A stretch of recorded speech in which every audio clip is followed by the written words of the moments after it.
तो जैसे आपने बताया कि हमको एक्सहेल पे भी वर्क करना है, क्योंकि कार्बन डाइऑक्साइड भी हमारे लिए इतना इंपॉर्टेंट होता है। मैंने ये कभी नहीं मुझे मालूम था कि इतना ज़्यादा इंपॉर्टेंट होता है कार्बन डाइऑक्साइड, क्योंकि हमें तो यही लगता था कि ऑक्सीजन इनहेल करो और कार्बन डाइऑक्साइड को एक्सहेल हमको करना होता है। तो इतनी इंपॉर्टेंस है उसकी, तो क्या उसको रिटेन करने के लिए आपने कहा कि हाइपर ऑक्सीजनेटिव जो एनवायरनमेंट है वो बहुत ज़रूरी है, तो उसको मेंटेन करने के लिए हमको सिर्फ ये जो हम ब्रीदिंग करेंगे, जैसे आपने स्लो कहा कि वो एक रिदम में होनी चाहिए, तो वो उससे मेंटेन हो जाएगा? दो फैक्टर्स ऐसे हैं जो कार्बन डाइऑक्साइड टॉलरेंस को हमारी बॉडी में बढ़ा सकते हैं। सबसे पहला फैक्टर तो ये है कि हम स्लो ब्रीदिंग करें और स्लो ब्रीद आउट करें। यानी हमने 6-7 सेकंड लगाकर इनहेल किया, 8 सेकंड लगाकर, नॉर्मली तो आप देखोगे 1-1.5 सेकंड में ही इनहेल हो रहा है और 1-1.5 सेकंड में ही एक्सहेल हो रहा है। हमने प्रॉपरली उसको डायाफ्राम को एक्सपैंड करते हुए, डीप ब्रीथ करते हुए हमने उसको इनहेल किया और ऐसे ही हमने स्लोली एक्सहेल किया।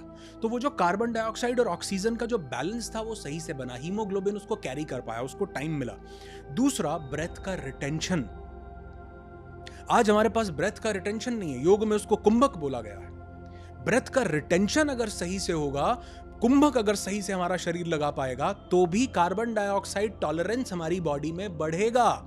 और जितना CO2 टॉलरेंस हमारी बॉडी में बढ़ेगा, उतना हमारा शरीर न सिर्फ ऑप्टिमम स्टेट में परफॉर्म कर पाएगा, बल्कि उतने अच्छे से वो बीमारियों से लड़ पाएगा, उतने अच्छे से वो हमारी पूरी बॉडी का जो तंत्र है उसको चला पाएगा, उतने अच्छे से जो प्राण वायु हमारी 72,000 नाड़ियों तक पहुंचती है उसका संचालन कर पाएगा।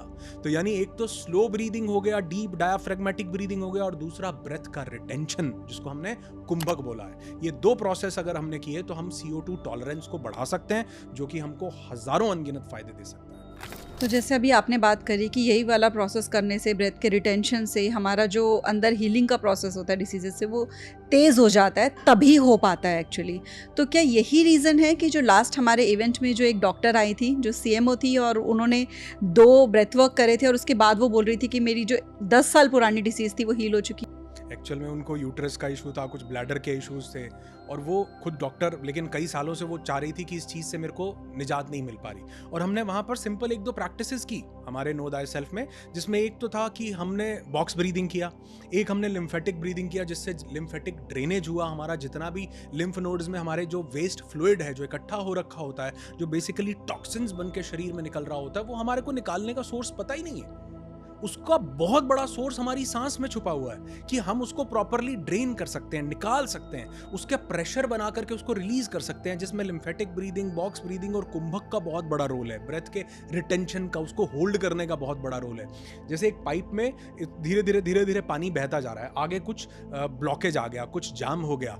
अब आप क्या करते हैं, आप पीछे से पानी को ऐसे रोक लेते हैं और पानी वहां पे इकट्ठा होता जाता है, और जब आप उसको छोड़ते हैं एकदम से प्रेशर आता है और वो उस वेस्ट को लेकर के प्रेशर से निकल जाता है। ठीक वैसे ही ब्रेथ के साथ, सिर्फ ब्रेथ ये नहीं है कि हमने डीप ब्रीथ किया, इनहेल किया, एक्सहेल किया।